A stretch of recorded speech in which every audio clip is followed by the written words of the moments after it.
next is starting to get a little contested as we go forward. I was thinking about it too. I didn't want to actually rate the Arbalist, or not the Arbalist, the Musketeer, but she would be down here for the sole reason that she clogs up your trinket potential and your hero carriage with another character because she has her own items. So it's not like she replaces the Arbalist, she just exists alongside the Arbalist. And so having to split... Dude, Musketeer can't catch a break. Second place at the shooting tournament, second place to Arbalist. All of your stuff, your potential drops and heroes that you get between two characters that do the same thing kind of sucks, which is why she's down here in the C tier. Otherwise, going forward, it's starting to get really contested. Near the top, right, you can kind of see, maybe you can figure out where we're going by the end of it. I think after the next couple, it's gonna be pretty obvious, but we're gonna go with the Occultist next. The reason being, he's got this, he's pretty versatile. Cat. I think that's one of the, that is the criteria that nets him the most imaginary fake points, is the fact that he can do so many things. He has a specialized damage type, which is incredibly helpful. Eldritch is the most common enemy type at the end of the game, which makes a lot of forays, for expeditions into the darkest dungeon. It's usually helpful. I don't know if PD is gonna get nerfed into. She might. I could see Science getting nerfed. Like, it needs it. Science is pretty busted.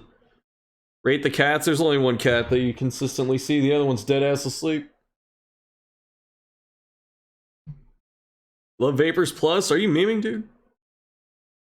No, it's solid. Right, Red Hook made Arbalest at all. She just dilutes the trinket pool. Well, you can't turn off Arbalest. I know, there's gonna be no frontline occultist in this video, watch. Yeah, Science is the best skill. It's only a deja vu. Deja vu. Kansai Drift, dude. Whoa, rubbing the echo face. Whoa. You're so loud, you're like a little pigeon. I have an occultist on there. When I beat the game the first time, I think I brought an occultist to all 4 missions. Statistically, one of the lowest HP counts is... That's one of the things I tell people when they're like, you need Vestal, she's the most required class in the game. I'm like, yeah, when I first beat the game, I had no... My first file has no Vestal that has the candles for beating a Darkest Dungeon mission. I took 4 occultists. It's, I think, bottom 3. It's around there with Grave Robber, and both of those are higher than... Basically, one of the lowest HP counts. It's, I think, bottom 3. It's around there with Grave Robber, and both of those are higher than Antiquarian. Okay dodge at 30. Pretty good speed at 8. And then, his damage is pretty low, all things considered, because he's more of a supportive thing. His damage is secondary. It's more all the... No talk of the crit rate? Stuff you get to do with him. And thankfully, his crit buff bonus is focused on his healing. That's because it's probably assumed that all occultist builds are going to run the heal because you can use it in all 4 ranks. So it's always good to just slot in there for emergencies, even if he's not a primary healer in the team, but he can still do it, right? He can still be your solo healer. So for the moves, Sacrificial Stab's actually pretty good. Does some okay damage. His damage isn't high baseline, as you saw. It was 7 to 13 at max. So the plus 15% doesn't scale too hard for him, but the massive crit modifier on it makes Sac Stab a really good move, and it can hit the 3rd rank. It's one of the few melees that they didn't gimp to only focus on the front 2. Abyssal Artillery is good. Usually the backline's weaker. And it has this weird tug of war going on where you have the minus 33% damage, but then like the plus 15 against Eldritch. And I don't remember if it always had... Next character may be a rank 4 stress healer. Dog just put Man-at-Arms in rank 4. Bolster. Retribution? No, I'm kidding. I would like a more dedicated rank 4. Like the front line gets hit with just as much damage as the back. Front takes more physical damage than... like rank 4, like 2 and 3 get hit the most, then probably 1 after that, and then 4 after. Your first playthrough, you brought Occultist, 2 Vestals, and 2 Flagellants. Flag went to DD4. Nice. Back takes more status stress. Feels that way. Kenny's Courageous Abandon from back there. Like, you picked the strangest moves. But I understand. You know, you're insane, but... Had the 33% minus, it might have. But either way, this move is kind of underwhelming. As time goes on, I find myself using... Yo, hating Roof Spaghetti? I love it. Less and less, but it can still be viable if you stack a bunch of damage on him and just use him as a literal spellcaster and just bomb the artillery and your random curses and debuffs. Speaking of, Weakening Curse, really good. I believe it got nerfed. It used to be 33% minus damage and went down to 20, and that way you used to be able to, against like the Prophet, an old strat that's still pretty good. I think that's right. You can just spam Weakening Curse on him to lower the rubble that falls on your party, so it's not as damaging. But minus prot, very helpful, and it's such... Dude, a cultist with Ancestor Scroll, he has no other healing trinkets besides like Chirurgeons. But I like Scroll on him, I still do. Subtly has a really strong crit modifier, so you'll hit those like 2 damage crits as you're using it, which is pretty funny. But it's one of the few skills that can lower damage outright, so that makes it really good. So debuff Occultist, very viable strategy if you want to go that way. Next up is his heal, which it's kind of like the Jester, where you have to talk about finale before you do anything else. For the Occultist, you have to talk about the heal before you really get into anything else, and the reason is the heal is one of those things where sometimes it crits for 36 or whatever, and you just go, this class is amazing. And there are a lot of times where it just does 0. You can still run Chirurgeons, it's fine. Just, at some points, the 10% stress feels a little negligible, and then getting the bonus healing on a heal as big as his can be nice, but you don't need it. You know, Chirurgeons does good enough, but I like the scroll too. Or 2. Or whatever, right? At max rank, its average heal is about 11, but you're not always getting 11. And for every huge super crit that takes someone from 0 to full from death's door, you gotta keep in mind that you probably rolled a couple like 2s and 5s and 0s along the way, and had it been consistently doing like 11 or whatever, you wouldn't have to worry about it. A bonus healing trinket is very helpful to get around this, because you can get his base healing cap up to like 26, 28, that kind of stuff, so that's really good. But otherwise, the extreme variance in this move makes it unreliable a lot of the times. Instead of having plus 25% healing bonus, I would rather have like a trinket that boosts it the minimum healing. I'd rather the minimum be like 3 or something. If I had a trinket that gave it plus 3 to the minimum, so it was 3.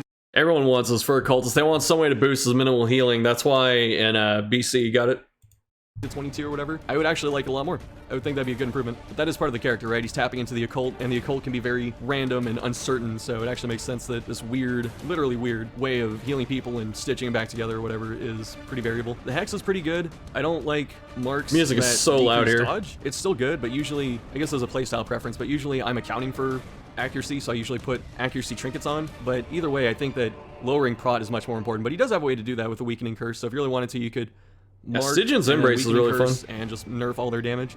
So he has some pretty good synergy with himself. You can just rotate debuffs, right? Give him a debuff trinket, really good. But either way, he has a mark that he can use anywhere. That's really good. Does actual, a small amount of damage, so it can actually finish people off at 1 and 2. It reduced DBR, like you're not gonna get hit by finale or finish him anyway. HP, which is pretty cool. As I said before, just the sheer versatility of the character definitely helps his overall ranking. And these moves still do damage. They don't do it in DD2, but in DD1 they did damage, which was pretty nice. You could like hit stuff for like 3 damage crits, which was actually pretty good. of the Abyss, I feel like I've used it the least, just because he has to be on the front line to make use of it. So in most cases, you want to have some kind of defensive trinket. Oh, okay. I forget what box it's called. I think the Overture box from the Madman that gives a boost of damage and dodge, or not damage, hit points. That gives a boost of hit points and dodge. But usually when you have a stun, you probably want a stun trinket on top of that. So you really have to be careful with your second trinket selection at that point. His inline base dodge is pretty good. You just have to keep in mind that you have a pretty squishy spellcaster up front that's gonna be taking a lot of hits. I don't like the minus torch. See, he's not gonna be taking a lot of hits because he's gonna stun lock anything that's gonna kill him. That this gives, but it is thematic for him. And either way, it's still a pretty good ability. If he could use it in the third round. Okay, kind of got it right. Said pretty good ability, not like the most absurd bust of stun in the entire game, but you know, that's okay. That's better than me skipping bleed out because I didn't use it. Rank could be broken, so I do agree that it's first two only, and it makes it so if you want to do something like Sacrificial Stab, Weird Reconstruction, and then Hands from the Abyss, you're pretty flexible on your last spot because you already cover a lot of stuff. You have a damage, a heal, Dark Bracer, so you can do whatever you want with the last one. The last ability, the Daemon's Pull, I think I forgot about this when I was talking about corpse clearing, so I think this is the third skill that can do it, along with the Plague Doctor and the Leper. But this is really good, and it's not even so much just the pull. The pull is good, right? Being able to pull someone up from the back is very helpful. It does okay damage, even at the minus 50%. Like, he slips in damage in places, and he has a lot of crit mods on his abilities, so the Occultist does supplement a lot of his support abilities with the ability to add a little bit of damage. Can they crit in DD2? I don't know. You have to look at it, see if they have crit chance on there. Well, why is the stun hit rank 3? I don't know, man. Everyone forgets D1 Daemon's Pull. I like it. I remember when I was editing too, that my background footage just happened to sync up right here, where I got the pull as it was like being talked about on screen. I was pretty happy. There's been a lot of times where I'm doing videos and the footage, before I do any serious editing, the footage like lines up with what I'm talking about. That's such a good feeling. Brandon, thanks for following. You know, like 3 to 5 hereabouts, which is, it adds up, it's very helpful, right? And clearing corpses is almost worth it by itself. So again, the name of the game with the Occultist is versatility. So if you want to go debuffs and stuns, you got that. If you want to go damage, you got that. If you want to go positioning, right? Shuffling the party around, you got that. So it's really whatever you make of it. And his trinkets do a pretty good job of helping him achieve these ends. His camp skills are some of the strangest, but again, Occultist, right? That's supposed to be strange, but they're very tough to use. Dude, old Gamepedia wiki rip. Before they had the sound effects on there too.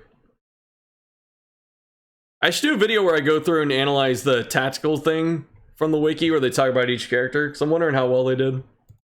They give some strange advice. Sometimes. Such a meme party. You missed it. What is it? When I was talking about the footage linking up, I put a thing on screen too that talked about it. Static Grave Robber rank 3, Occultist, Bonk, Vestal, and Leopard. Yeah, this seems kind of whack. Use, I feel like, for instance, lowering your own stress Old Chef, very bad at team building.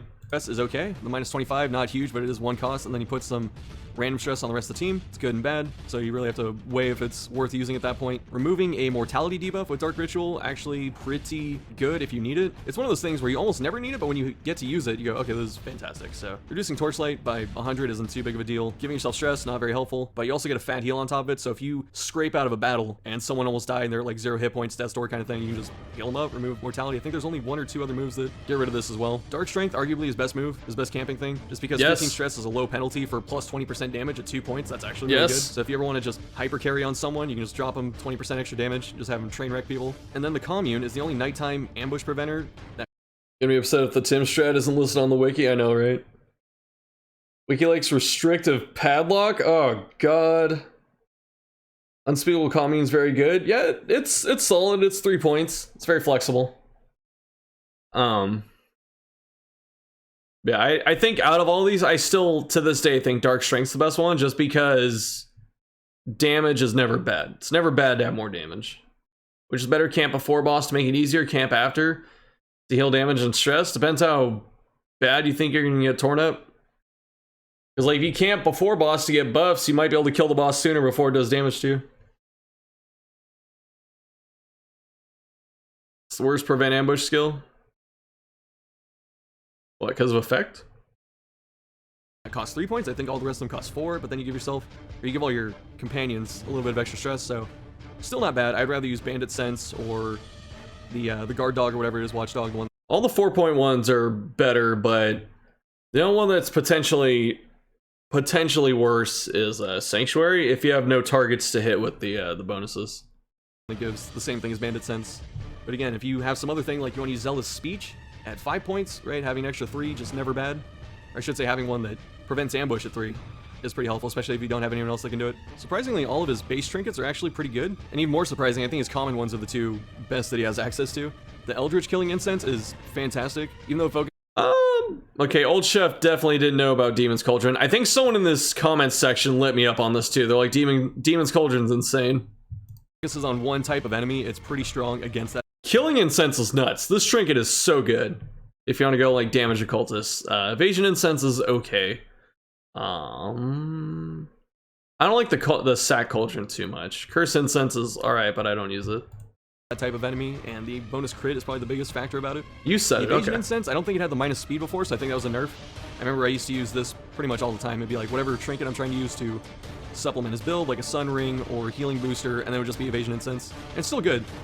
Usually the trade-off is about 4 dodge to 1 speed, so having 8 dodge to 1 speed, you come out ahead. Overall, it's kind of like cheating the 8 dodge at like apprentice level is actually nuts. That is so much considering how little accuracy the enemies have and the fact you can get like level 3 armor. The normal trade-offs and formulas that they've established. Cursed Incense, not too big of a deal. You lose the 10 HP, but he's usually in the back, and that equates to about 3 hit points for him, 3 or 4, I can't remember which. But having plus 40% debuff, very helpful. Move skill chance, very helpful. If you really wanted to, I would probably use a debuff amulet instead, whichever one that's called. It's the green one that gives plus like 30% debuff chance. So arguably on par with that, but if you want to boost your pulling ability, use this instead.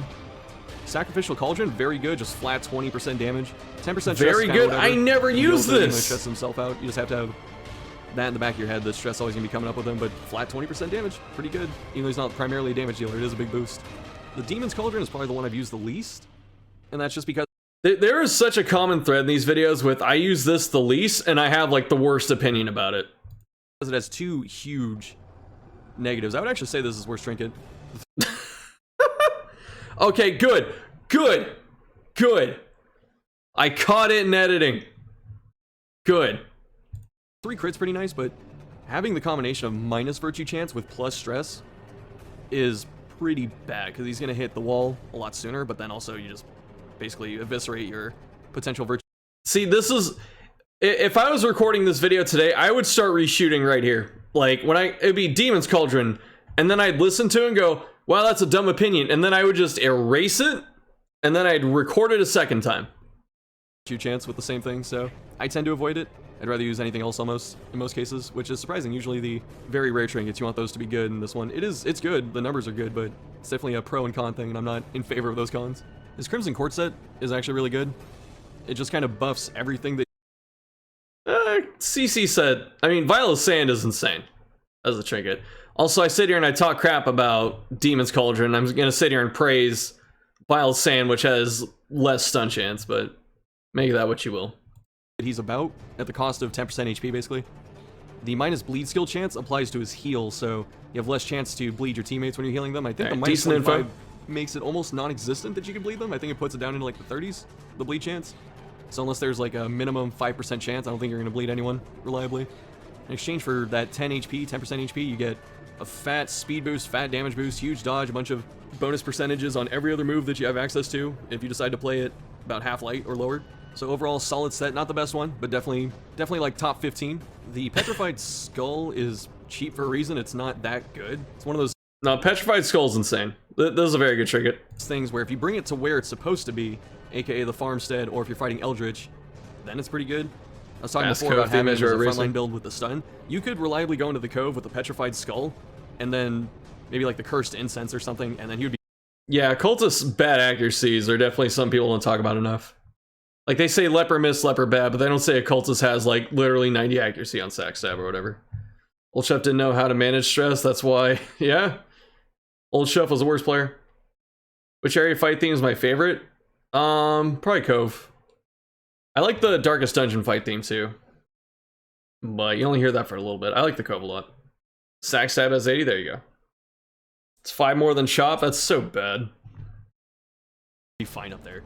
It's gonna be taking 30% prot, and have a bonus 5% HP as a net, and you have huge stun chance and all that, so that would be a good combo to run. But by itself, it's not that good, but again, it is 25 shards, that's not super expensive. By itself, it's actually still really good because Eldritch enemies are the biggest threats outside of, like, Farmstead, and they're also all the endgame enemies.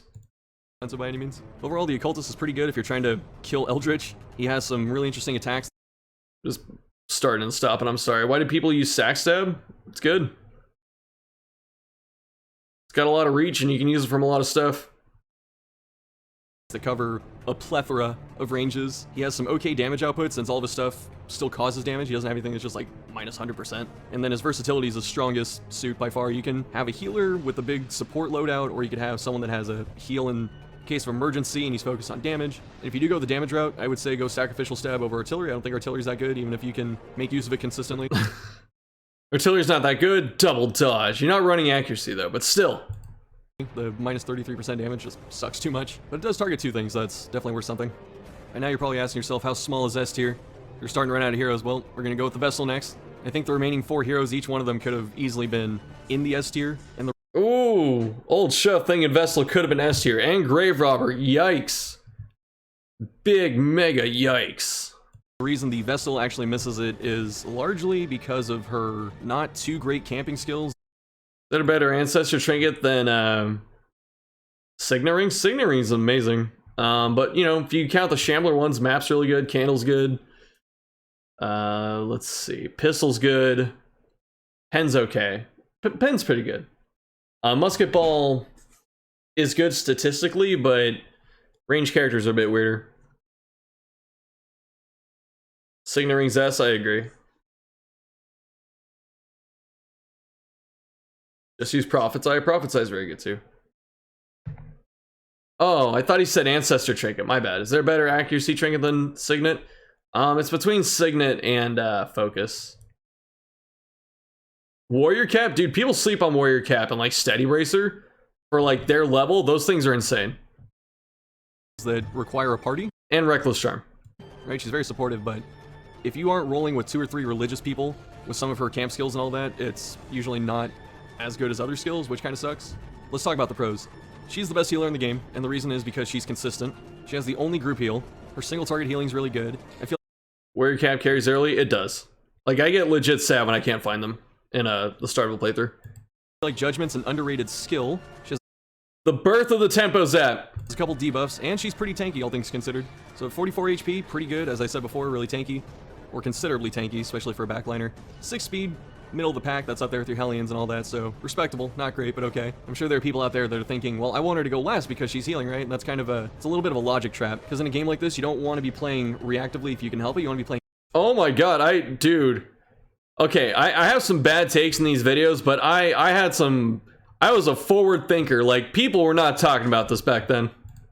Proactively. I would rather have her go first, and then if I need to heal turn 2, I'll do that, instead of just waiting to heal. Does that make sense? But also, her damage is okay, it's 7 to 14. That's backline damage. We're going to talk more about her builds and all that, but I think for rank 3 or 4, specifically 3, I think she's just No, this isn't the Vestal guide video. This is my old tier list. really good there, and it's never bad having her. I always feel like any team that I make, if I take a Vestal with me, I just feel infinitely safer. It just feels consistent. It always feels like I have reliable healing, and it feels like the only time I'll lose someone is to something like an Affliction, or someone gets snowballed really hard and like double crit into a bleed, or if she gets stunned right when she needs to heal someone. Like, that's the kind of stuff that gets people killed with a Vestal around, unless you just straight up misplay. But if she can just consistently drop heals every turn, it's pretty hard to actually die with her in the party. So here's where the Vestal loses points. It's the fact that her melee build with Mace Bash and all that is... No one cares about Mace Bash, dude. This doesn't take away from the character. She has bad buttons, but every character has, like, subpar buttons. It's actually not... Like, I'm talking about how bad Mace Bash is, and I do not penalize Grave Robber for having, like, 2 of the worst skills in the game. Not that good. It works, but it's like a worse Crusader. We talked a second ago about traps such as having her go last every time.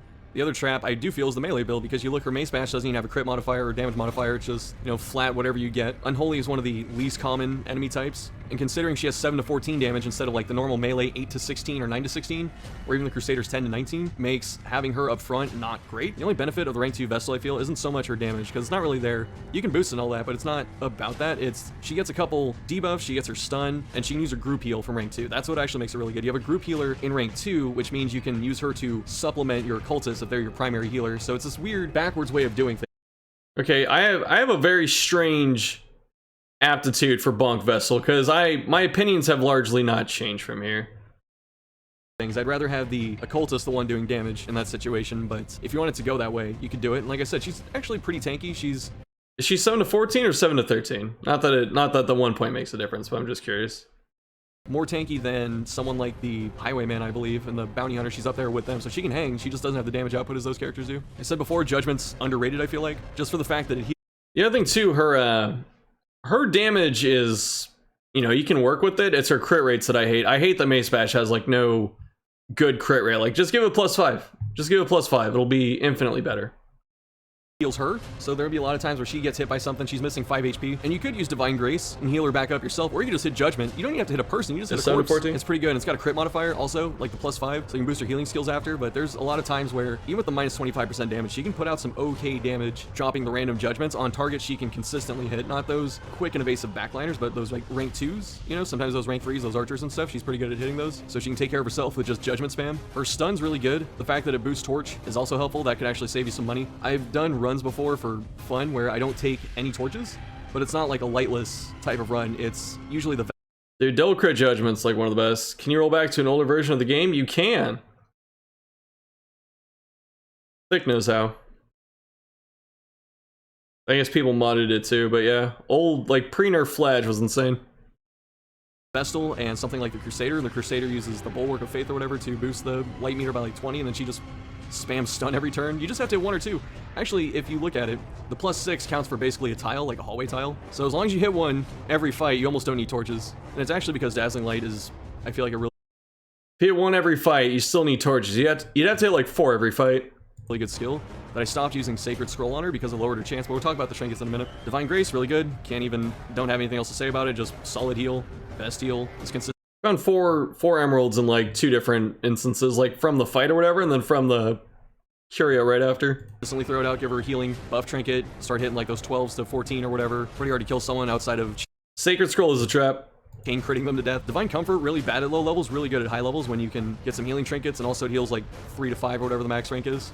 Hand of Light is kind of what she's balanced around in terms of DPS. I think the game just assumes you're gonna be hitting that on turn 1 and then just clubbing people the rest of the time, which is not bad, but it's like, it's not even as good as Mark, because with Mark you can have someone else set that up. She has to set herself up. She has to hit that and then hit someone the next turn to actually get the full use out of it. So you're kind of paying, as I've said before, you're paying that tax. So if you want to use a damaged Vestal, you're always using Hand of Light turn 1 to set yourself up, and like I said before, most fights that aren't boss fights are over by turn. Vestal's boring. Yeah, she's pretty, like playing Healbot Vestal is about as fun as playing Battle Ballad Bot Jester, which is not fun. 3 or 4. So you hit this once, you club a couple things, on turn 2 and 3, everything's about dead, then you just group heal, and that's it. That's usually her rank 2 fight in a nutshell. But considering you're giving yourself 25 extra damage at the 7 to 14 range doesn't feel great. So as I keep saying, I don't like her as a damage spec. It's there, it's just not good, I feel like. And so what kind of blocks her out from potential S tier dominance, Ligmophobia, even though she's a great healer, is the fact that her other build type is just not good. And even if you spec for it and drop in the right trinkets and stuff like that, it's just not as good as a bounty hunter or highwayman in that regard. And you're really just trading some of your potential damage for the fact that you can group heal, which is still good. But as I said, I'd rather just have her as a dedicated healer and then have someone else up front that can do more damage than that. Her camp skills are pretty niche. They really rely on. Please hate on Chant. Chant is probably the worst camp skill I've seen in this entire game, dude. It's up there. Religious party. Sanctuary is pretty bad if you don't have anyone else that can prevent ambush. Unless someone has mortality debuff, then it's okay. But otherwise, you want to use something else. As I said before, the other anti-ambush seals are a lot better. Prey and Chant just fall into the same category. They're pretty bad if you don't use. Prey's actually, like, Prey's passable without religious characters. Much better with them, but like 5 prot and 5 stress, there are worse ways to spend 3 points. Chant, garbage. Bless is really good. Like, I hated on it before, but it's actually really good. Them on a religious party, so you usually want 2 other people or whatever that have access to it. Chant should have been 2, Bless yeah. is good. It's that mixture of offense and defense that's really helpful. Dude, I said Bless is good here, and then I make the camp skills tier list, and I put it in, like, the bottom, and then I had to be convinced out of it. Also, usually, if you're gonna use any of her skills, I would say Bless first. Try and use someone else for ambush, then the other 2, only use them if you really need to. Her vanilla trinkets are pretty bad. The Virtuous Chalice is whatever. The Haste Chalice is also whatever. I'd rather almost have a quick draw in most cases. The Youth Chalice is okay. Gives her a little tankiness at the sacrifice of some damage. Are you saying the Pray Flagellants suffer in the Wield? Die on this hill? I mean, go ahead, dude. But Pray and Flagellant are pretty good together. That she doesn't really care about. Profane Scroll, definitely really good if you're going to go rank 2. It's almost, again, it's that tax that we keep talking about. So if you're on a rank 2 Vestal, it's probably better than her Crimson Court set for that spot. But I can definitely see like the Profane Scroll and one of the Crimson Court trinkets, the Atonement Beads, could probably be okay. The Tome of Holy Healing, I would rather get like that green charm that gives plus 10 or 15 or whatever to healing skills and not take the minus 15%. That's actually... Yeah, Chargins is just solid, dude. It's very solid. Pretty substantial. And then there's Sacred Scroll, which is okay. I used to use it all the time, but as I've gotten better at the game and also the Crimson Court set that came out, this trinket just felt worse and worse as time went on, especially the minus stun chance and the minus damage. As I was saying before, her stun's actually okay, and the damage... Dude, this is like the Mr. Incredible meme where it, like, the regular face is like new player using Sacred Scroll, and then like after 1,000 hours realizing it's a trap. It's kind of how I feel. This is only good trinkets are rare ones. Yeah. Honestly, yeah, Profane and Tome are actually pretty good. Chargins used to be 30% healing in the very early days. That's way too much. Even at 15, it's really good. Like, it has no downside. So, it's, like, neutral. I feel like those religious modifiers should have been reworked since they removed religious save on party restrictions. Yeah, that would have been nice. Like, just split the difference. Just make Prey like 10% prod on everyone. It was common? My god. Reticle Passage. That one's pretty solid. I haven't used it enough, but I've been liking it. 50% max HP down on someone who can hit someone, then heal for 5. From Judgment is nothing to scoff at, so nuking that in favor of just going straight healer, because that's all you're resigning her to when you use a Sacred Scroll, is just, I'm going to hit Divine Grace or Divine Comfort every single turn, and that is all this character is doing. If that's all you're doing, then yes, use a Sacred Scroll, but... Oh my god, spoiler shuff! This is one of the few applicable cases that I will advocate for Sacred Scroll, is when you just only heal spam. So, like, massive healing Vestal, this is where it's okay. I think that the supplemental damage she can throw out or the random stun makes Sacred Scroll worth skipping unless you want to use the, I think the minus dodge one, Illumination or whatever. But otherwise, her trinkets are pretty meh, and I'd rather use some of the neutral ones or other support ones like the Ancestors map, very good on her. The reason I don't like the Crimson Court set together is because it forces you into a rank 2 Vestal, and there's already an item that does that. The Profane Scroll puts her in rank 2, so they gave her a trinket set that did the same thing, but you need 2 instead of 1, which is not okay, not fun. It's thematic. The minus virtue chance on atonement beads, that is definitely tied to the personal lore. You don't feel virtuous when you have to atone for things, right? So that's pretty cool. But this whole thing forces you into a specific build. You're gonna have to be rank 2, Divine Comfort, probably Mace Bash, one of the debuff skills, and then... Honestly, that is the best way to think of her CC set, is you put her in the back, you get 25% healing and 35% stun chance. Would you use a set like that? Yeah, definitely. The stun skill, like that is your 4. And as we were saying before, I would rather use the Profane Scroll in that situation and just put something else on in place of having to use both sets, or both to make the set. The Heretical Passage is, I would say, bad. It costs a lot, and again, it's that weird split Oh, Heretical Passage hate. of, you got something that boosts her healing, but then you also have something that boosts her damage, but all of it's conditional. It's all conditional damage, it's all conditional healing, and it's plus stress on top of it, and it costs 70 shards. This is actually, I'm sure there's always one person out there, it's like, well, Shuffle, I used it, and I got to wave 500 with that Vestal. It's like, good for you. Doesn't mean that Thick, where are you? Did you get to wave 500 with Vestal? it's not garbage on average. I would rather use the Salacious Diary. I actually, by itself, the Salacious Diary is okay, just for the flat 25% skill, or healing skill boost. I'd rather use that and not have the condition for healing. I don't care about damage to Husk and Eldritch. She's not there for damage. And then also you get the 10 stress on top. What the hell is that? So at some point, I'm gonna do some class guides, and when I do the Vestal, usually I run the Salacious Dude, it's been 3 years. There's no Vestal guide yet. Diary, and then like one support thing if she's gonna be healer. So it'd be like Salacious Diary and Ancestors map, or Salacious Diary and the survival guide, Salacious Diary, and if I really want to, the healing head, Junia's head, or whatever, just get fat bonus healing. But either way, her trinkets are just not that good. The Vestal is largely carried to the A tier just for the sheer healing output that she has, and the fact that Judgment and Stun, I feel that whole loadout is her best one, and those are still reliable. Judgment does okay damage. The self-heal works if you zap a corpse, so if there's just anything, if you want a reliable... It's gonna be like the Highwayman guide. The Vestal guide, unironically, could be 5 minutes. It could just be like, she goes in every team, use this loadout. If you're low level, use these trinkets. If you're end game, use these. Have fun. Hit something, you can just Judgment the corpse. And she has a stun or debuff that she can use from rank 3, so she has some support going on. But as I was saying, her loss of points come from her melee build not being good, and her trinket choice being pretty bad, and the fact that she's forced into one specific role.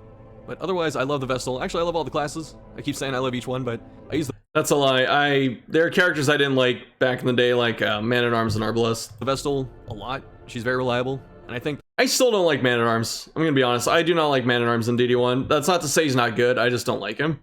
But I love Arbalest now. I think she's one of my favorites. That alone puts her near the top. Alright, we're at the top 3. And the next character I wanted to put in the S tier so bad. Oh my god.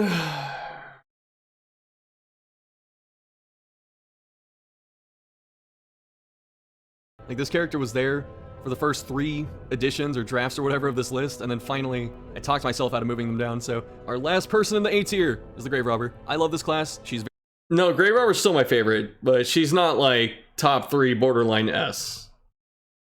Why is Musketeer in C but Arb in B? It's because Musketeer gives you extra trinkets for the same class.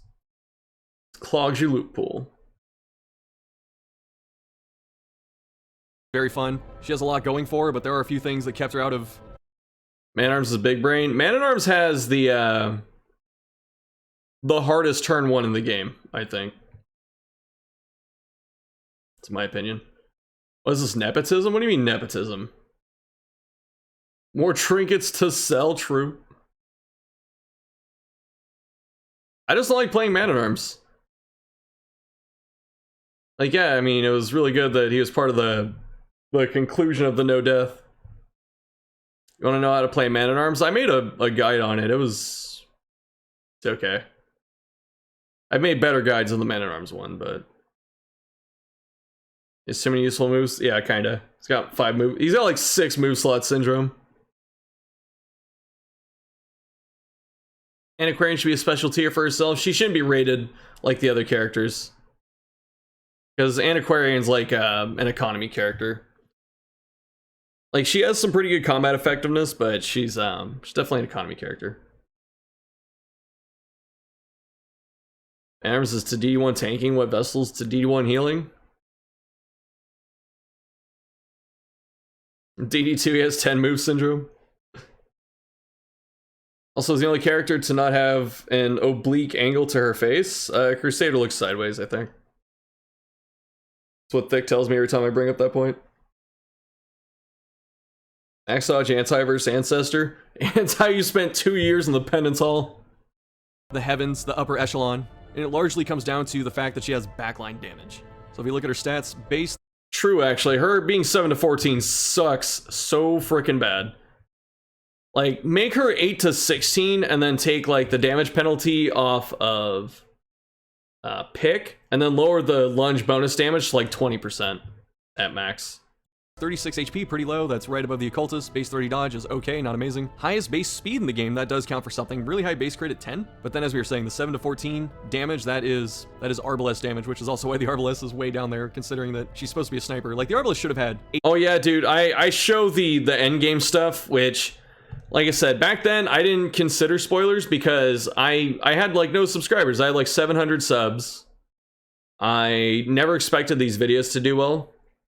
But also to try and boost my credibility when I was making the videos, I wanted to show the classes performing in like the end of like the hard fights, like Countess, bosses, endgame stuff, and I don't need to do that. So I don't do that anymore, but that was my thinking back then.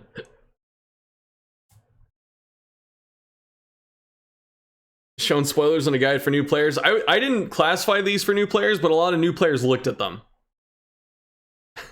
Dude, no one can get mad at me for putting in spoilers to this video like 3 years after the game was out, or 2 years, I guess. No, 3 years. When literally if you like YouTube search Darkest Dungeon, you just see like the final boss in thumbnails and stuff like that. I refuse to be shamed. 8 to 15 or something. I mean, they could have bumped that a little bit for her, but I get it. The reason the Grave Robber is rated so highly is really her skill set is very independent. She's very self-dependent. She doesn't really care what the group's doing. She can just adjust between lunge and shadow fade. She can always get to wherever she wants to on the battlefield. Her movement is 2 forward or 2 backwards, so she can literally be anywhere she wants at any time. Does not care what happens to the party. She can use these movement skills to help fix the party if something goes wrong. Like someone gets slapped into a position they don't want to be in, she can lunge or... This is all... I'm overvaluing it, but this is pretty sound.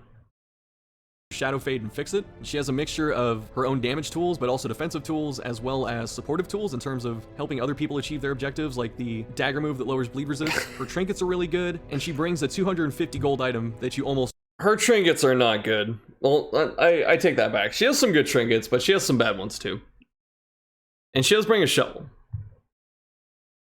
Spoiling the Passion of the Christ. Han Solo, he does die.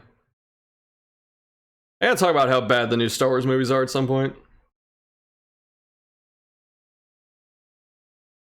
Sonic goes fast. Always need to each expedition. The pick to the face, one of the few moves that can actually pierce armor, so it naturally has its own minus on damage, which is fair. I think I retract that part. This is not fair. Her base damage being so low, they're really afraid of armor piercing. This move does not need it, or it doesn't need the damage penalty. Side of the shield breaker, I can't recall another move that can pierce armor, so this makes it really good. And then lunge is just incredible. Does bonus damage to blight, has its own plus 40%, has higher than average accuracy at 95, has a fat crit modifier. Really good move to finish. Lightly salted rant number 3 someday. We're trying to move into new content behind the scenes while y'all aren't seeing it. Enemies off with. Very common to just have your Grave Robber on like turn 3, just lunge into that target in like rank 3 or 2 that's at half HP, just crit him for 30 and that's it. And then it has a natural affinity with Shadow Fade, so she can just lunge forward, then Shadow Fade back, be perfectly safe. And the best part is you don't even have to spec for lunge. You don't have to give her a melee build. She doesn't need Slugger and the letter. Opinion on Grave Robber's orange string, because personally you're a big fan, love getting your opinions crushed. No, it's her... That thing's amazing. The Raider Salesman, it's so loaded. You get speed, scout chance, trap disarm. She doesn't really need, but it helps. The minus HP kind of sucks. But if you don't have Crimson Court, then Raider Salesman is her best trinket. You can use it on range and lunge spam, which is really good. But otherwise, I think Letter Opener is slightly better. opener to make lunge good. It's just good with the range build. It's just a good finisher or a good thing to move around the battlefield with. Flashing dagger is probably your weakest move, surprisingly. It does okay damage. Flashing dagger is one of the worst moves in the entire game. I'm not saying this enough. And it lowers bleed resist, which helps your Hellions, your Highwaymen, your Jester specifically. It hits the same ranks, so it's pretty good there. But there are a lot of other things that lower bleed resist now, like the Flagellant and the Highwayman, which makes flashing daggers not as appealing. And in most cases, your Grave Robber likes to be set up. She doesn't like to set people up, so you'd rather be using throwing daggers or poison darts, and then finishing people off with lunge. You don't want to be hitting flashing daggers 2 or 3 turns in a row, while your Jester's sitting there spamming harvest or whatever. As we said with lunge, Shadow Fade is just naturally synergistic. Very amazing defensive tool because it gives her stealth, and she gets a fat damage bonus on top of it, and then also a dodge bonus when she comes out of stealth. It's so good. It's such a good move. You can do so much just by lunging and shadow fading each turn, to the point where it's actually not a bad strategy to have your party start with the Grave Robber in rank 2, just because. Okay, this part is not correct now. You, just because of like the pace of battle and tempo and stuff like that, you want to start with her in the back and then gank rank 3. That is probably the best way to play this character. But Shadow Fade, I still bust out the Shadow Fade turn 1 on things like Hag, like certain bosses where I don't want, like where I need big damage quickly. I'll do it there, but you don't start her in rank 2 anymore. But people do undervalue Shadow Fade. Like, it is a really good defensive tool. It's not too much of a tempo loss, and it's good. I think it's good. Grave Robber would be good if you didn't have to bend your entire team around lunge movement. You don't really have to. Like, that's why Abomination's really good with her. So Abomination doesn't care about being in rank 2 or 3. You can just move around him. Or move her around, yeah. I watched Shuffle make a shoelace tying techniques tier list. Oh my god. I appreciate that. Remember when Shadow Fade moved back 1 and stun? Yeah, used to stun. It still has the yellow border. You can see it here.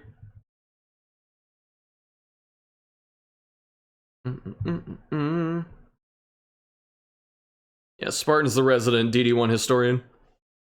Because her high base speed, you can give her like another +2 speed from something else, or if she has on guard or whatever. And then turn 1, you just Shadow Fade, and then you put the party into the position that you normally want, and then she can just come out of stealth, throw him. This is unironically Flashing Dagger's value. Actually, no, this thing's dead next turn. What is the ideal turn here? Stun Cultist Brawler? Maybe stun the Party Boy?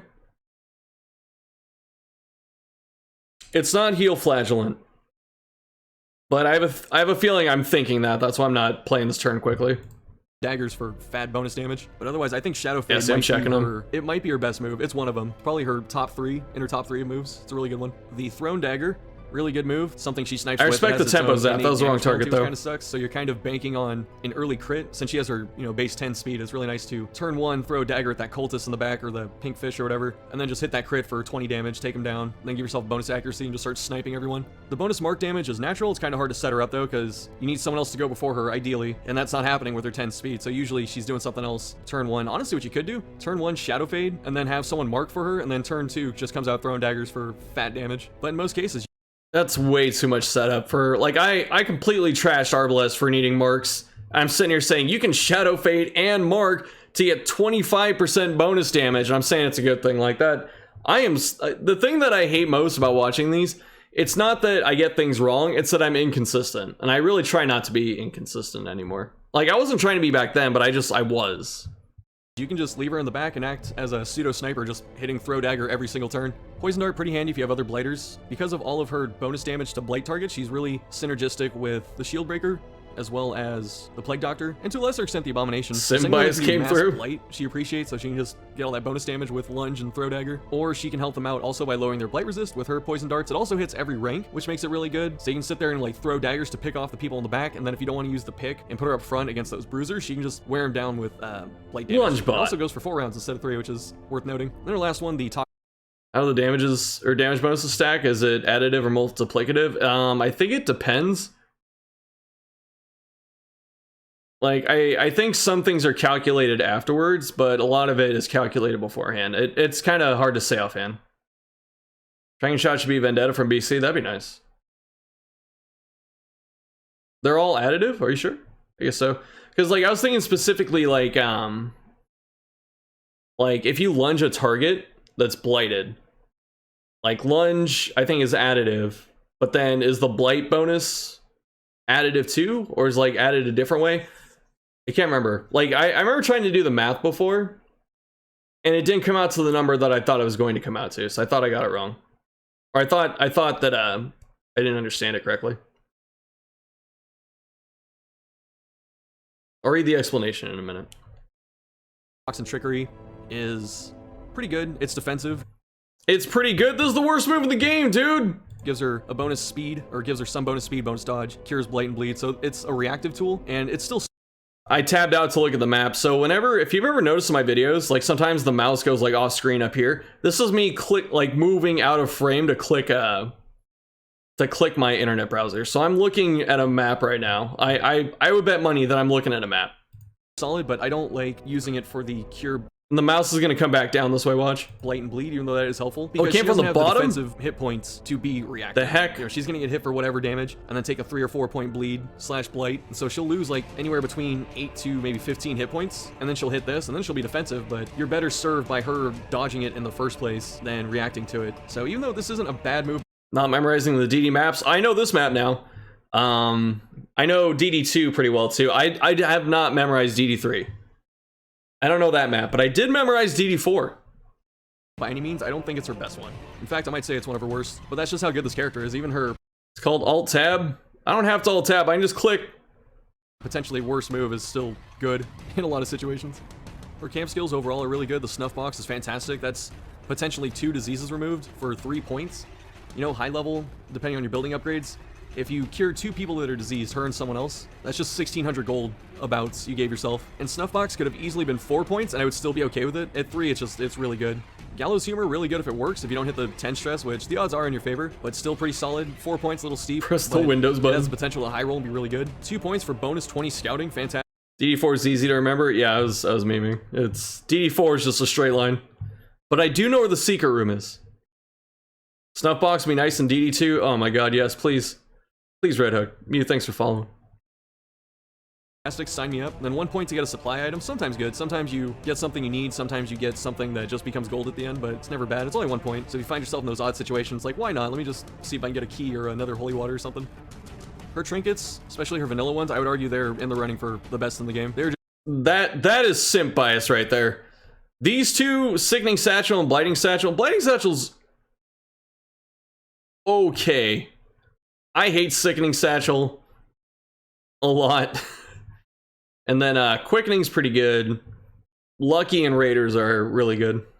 just so good from top to bottom. Her common ones, bonus 2 speed, fantastic. God, oh my god. She's going first in just about every fight outside of some weird enemy high rolling her or something like that. The Sickening Satchel, fantastic. Again, more synergy with blighted targets.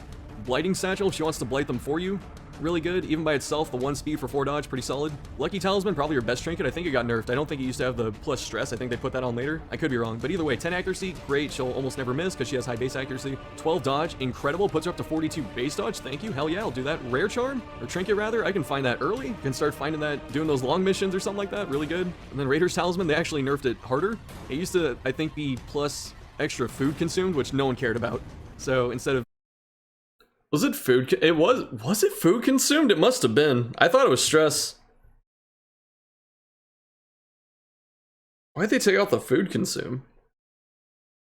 taking 4 food, she'd have like automatic tapeworms, so you'd have to take 5 on a hunger check. And then they changed that to minus 10% HP, which is a little more scary. But either way, 5 crit, unconditional, 2 speed, unconditional, 15 scouting chance. She's already got a camping skill that puts her up another 20, so you could have bonus 6. You could have 60% scouting chance from her alone after you camp. It's fantastic. 60?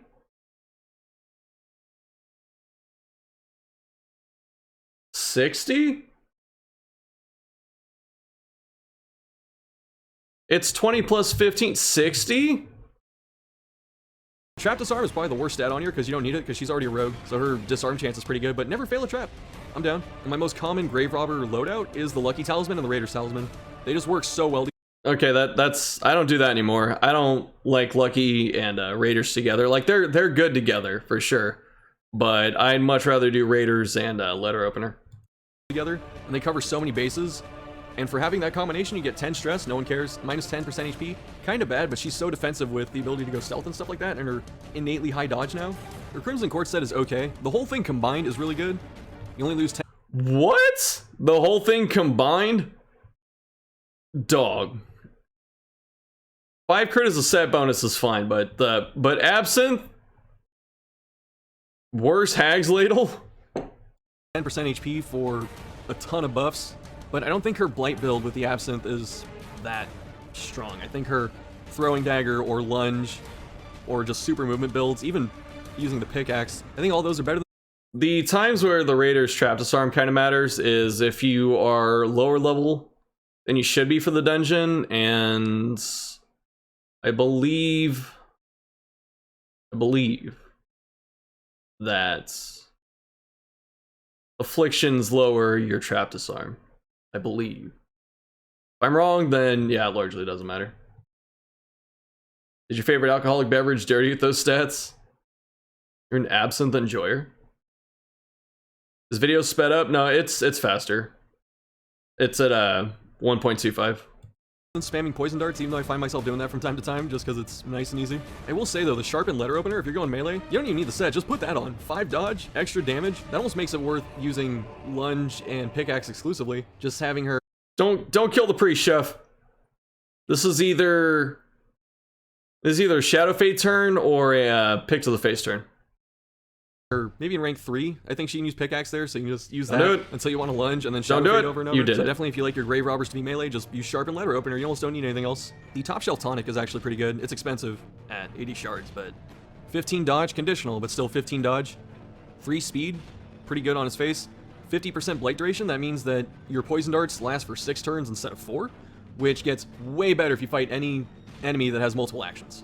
So those rare enemies that have like 3 turns, but usually 2, you can just keep hitting poison darts and just stack up that damage. So effectively, each time you use poison darts, this trinket's adding, I think, 8 damage at max rank. It's just damage over time, but still, that's... Would you take a trinket that gave you bonus 8 damage? Yeah, maybe. That's... Join the mod community and make hero reworks. I don't know, man. I'm not too creative of a person. It's easier to analyze and break down than it is to create. So I have respect for any modder. Also, I don't know how much time I'd have for it. Still pretty good, right? Not percent, just like flat plus 8. So top shelf, definitely good if you want to go the blight route. So hopefully, in that span of however many minutes that grave robber review was, you can see why I almost put her S tier. She just has a lot going for her, and I should fix my There's definitely some bias. previous statement. I think her worst move is still flashing daggers, the minus bleed one, not the cure blight thing or whatever. But she has some really good defensive tools. She has fantastic trinkets. She has high damage output. She's good at cleaning up. She synergizes with various playstyles. She's good if someone sets her up with mark or blights and all that. She's good as a solo damage character by hitting throwing dagger and lunging. And on the off chance you want to boost your bleed teammate, she has a move for that too. And then just the fact that she can stealth and buff herself and give her a bunch of damage and all that is just really Lunge. good. Very solid character. As I said before, the only thing really stopping her from S tier is 7 to 14. If her damage was 8 to 16, it would be up there. And it's interesting, at least in my own criteria, how close she was to it. And her Dude, I'm getting hammered this fight. I put too much damage into the priest. low HP is worth mentioning because as good as her base defenses are and stuff like that with dodge and shadow fade, there will be a time where she just gets clipped in the middle of her combo. Like she'll lunge up and then she doesn't get to shadow fade next turn. She gets hit for 20 and bleeds or something like that. Or she eats a stun if you're in the warrens, that kind of stuff. So I think that is worth mentioning. The fact that she can That should have been a dual savants. go down in like 2 hits if the enemy catches her in the wrong spot. But I will also say I think she's kind of tough, I would think, too. But she definitely isn't the easiest character either to just drop in and use immediately. You could just go throwing dagger, but to get the most out of her, you do have to have a party I respect you, Derp. You're here all the time. I love you. that can respect her constant moving if you go that route, and that can also protect her in case something goes wrong and she gets caught up in the front or something like that. Alright, y'all, that's gonna do it for this one. Thanks for watching. Hope you enjoyed it. Let me know what you're thinking. All that stuff. The next one should be coming a little sooner. It is only 2 characters that are at the top, which you can already tell what they're gonna be. So hopefully you're interested in the reasoning behind it, not just who's actually up there. And as I said, it should be a lot faster to edit that one. Reason being, this one took maybe 40 or 50 hours to finish. Yeah, I was slower at editing back then. Like, I didn't even edit my audio. I just vomited everything I thought about into the microphone. And also, these videos were like a couple weeks apart, and that is not something I should do if I was ever to do something like this again. I haven't done that since then. Like, anytime I've made a multi-part tier list, I record all of it and then like get it all done before I start putting it up, because I don't want any time between them. It was definitely an ordeal because I switched up the editing style midway through. As I said, that's the end of this one, and I feel like the Grave Robber might be kind of a controversial pick. We'll see. I expect something coming back on that one, but yeah. Okay, this one's over. Oh boy, definitely some bad takes. Some of the information was okay. This wasn't as bad as the first one, surprisingly. But yeah. God, there's so much light. Stupid sun. God, the sun sucks. Yeah, I am going to end the discussion on this here. The stream's still going, but this is so I know where to chop the YouTube videos. So if you have enjoyed watching these, I'll do the other one by next week. So there you go.